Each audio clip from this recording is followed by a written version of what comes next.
Bonjour à tous, nous devons étudier ici la convexité d'une fonction sur R. Alors la fonction est telle que f de x égale x6 sur 30 moins x4 sur 12 plus 4x plus 5.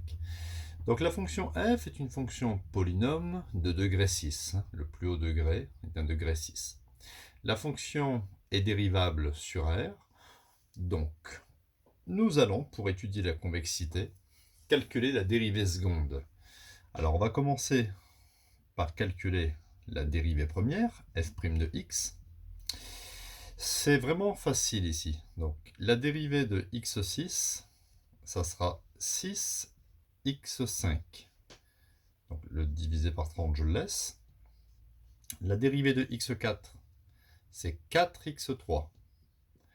4x3 sur 12, plus 4 fois la dérivée de x, c'est 1.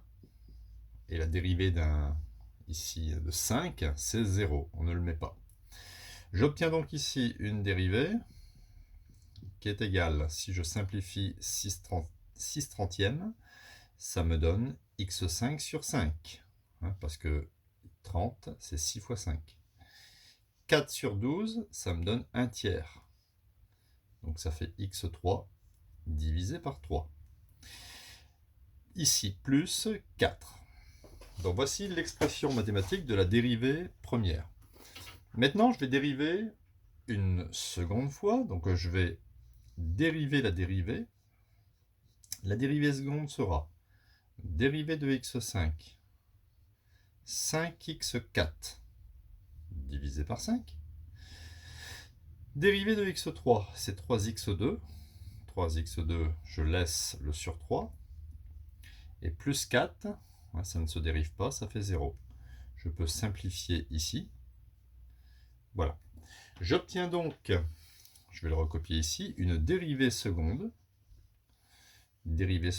f seconde de x, qui est égale à x4 moins x2. Alors c'est une dérivée seconde qui est assez compliquée, le signe n'est pas forcément évident. On va penser, puisqu'on va devoir étudier le signe de la dérivée seconde, on va penser à factoriser par x carré. Donc on peut écrire que la dérivée seconde sera égale à x carré, facteur pour retrouver x4, x2, x carré fois x carré, ça fait bien 2 plus 2, ça fait 4, et moins 1.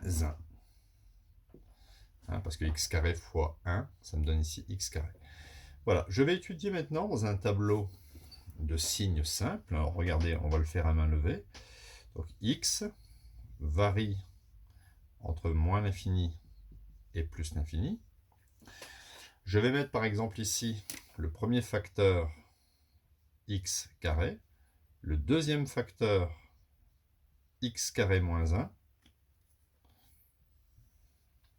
Voilà. Ensuite, je vais placer bien sûr le signe de la dérivée seconde, on en aura besoin. Et en dessous, alors attention, ce n'est pas un tableau de variation. En dessous, je vais donner ici la nature de f, à savoir est-ce que f est concave ou convexe.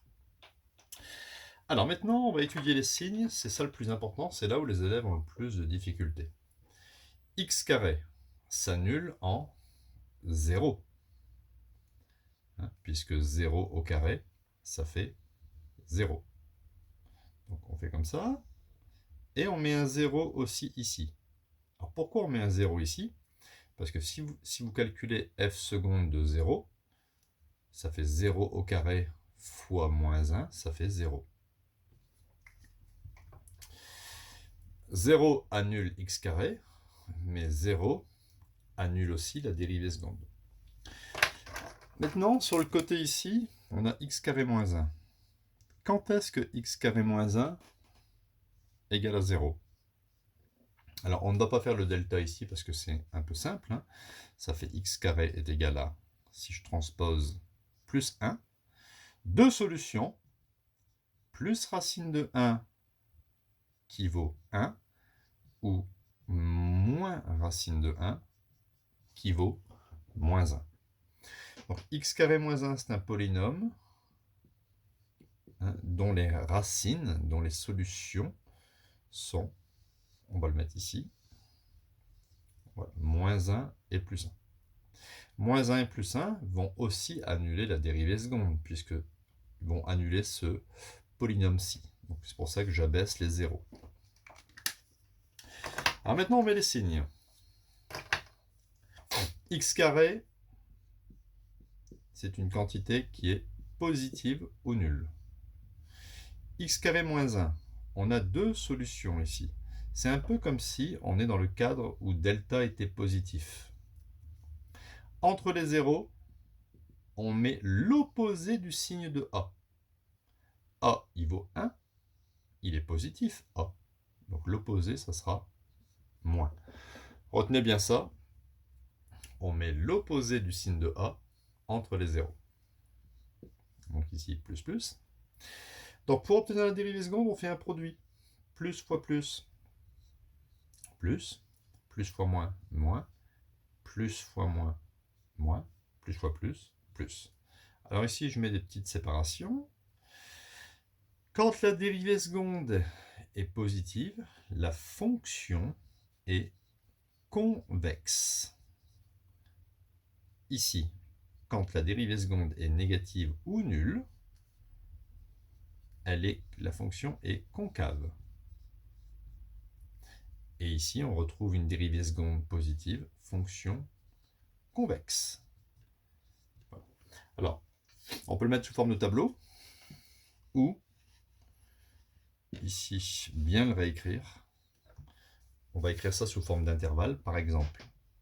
F est convexe sur, alors vous regardez l'intervalle, sur moins l'infini moins 1. Moins 1, vous pouvez le prendre, hein, c'est pas très important ici. Union, et elle est convexe aussi ici, entre 1 et plus l'infini. F est concave,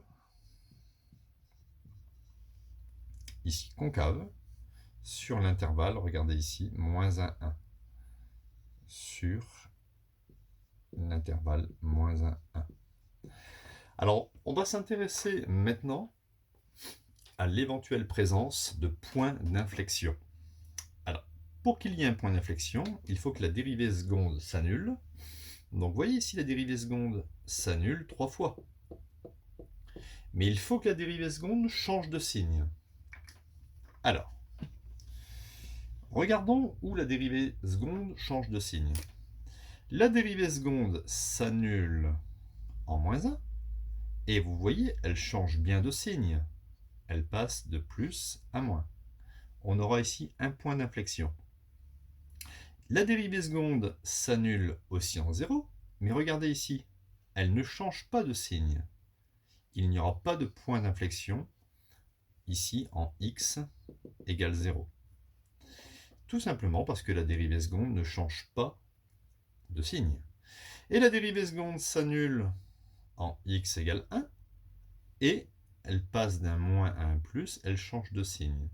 Donc, on pourra marquer la dérivée seconde s'annule si x égale moins 1 et x égale plus 1, en changeant de signe. Je ne tiens pas compte de x égale 0. Alors, on va calculer maintenant les coordonnées des points d'inflexion. On va appeler le premier point d'inflexion A, de coordonnées, eh bien, ici, on va mettre moins 1. Moins 1. Et il faudra calculer, bien sûr, l'image de moins 1. Et le deuxième point d'inflexion aura pour coordonnées 1.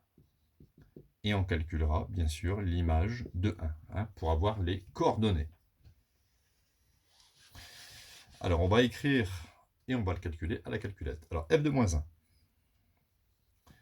F de moins 1, ça fait moins 1 à la puissance 6 sur 30, moins 1 à la puissance 4 sur 12, plus 4 fois moins 1, plus 5. On va simplifier un petit peu. Moins 1 à la puissance 6, ça fait 1 trentième. Moins 1 à la puissance 4, ça fait aussi 1, hein, parce que la puissance est paire. Ça fait 1, mais il y a un moins devant, donc ça fait moins 1 douzième. 4 fois moins 1, ça fait moins 4, plus 5 est égal. Alors, je vais taper ça à la calculette. Donc, 1 trentième moins 1 douzième moins 4 plus 5. Je le mets sous forme de fraction, ça fait 19 sur 20. Je peux donc écrire que mon premier point d'inflexion aura pour coordonnée moins 1, et ici 19 vingtième. Allez, on va calculer ici l'ordonnée de mon second point d'inflexion, f de 1. Donc ici, je mets plus 1, plus 1, plus 1, 1 à la puissance 6, 1, 1 à la puissance 4, ça fait 1, donc toujours moins 1 douzième. Ici, 4 fois 1, ça fait plus 4. On le refait à la calculette. 1 trentième moins 1 douzième plus 9. Et j'obtiens 179 sur 20. Voilà. 160. Ah, je vais y arriver. 179 sur 20. Donc, dans cet exercice, pour faire une petite conclusion, nous avons étudié le signe de la dérivée seconde à partir d'une fonction polynomiale de degré 6. On a regardé quand est-ce que la dérivée seconde s'annulait pour avoir la présence de points d'inflexion, mais il fallait absolument que la dérivée seconde change de signe. Ce n'est pas parce que la dérivée seconde s'annule 3 fois qu'il y aura 3 points d'inflexion. En l'occurrence ici, il n'y en avait que 2. Donc ici, ce sont les abscisses des points d'inflexion. J'ai dû calculer les ordonnées. Et rappelez-vous aussi quand la dérivée seconde est positive, la fonction est convexe. Et quand la dérivée seconde est négative, la fonction est concave.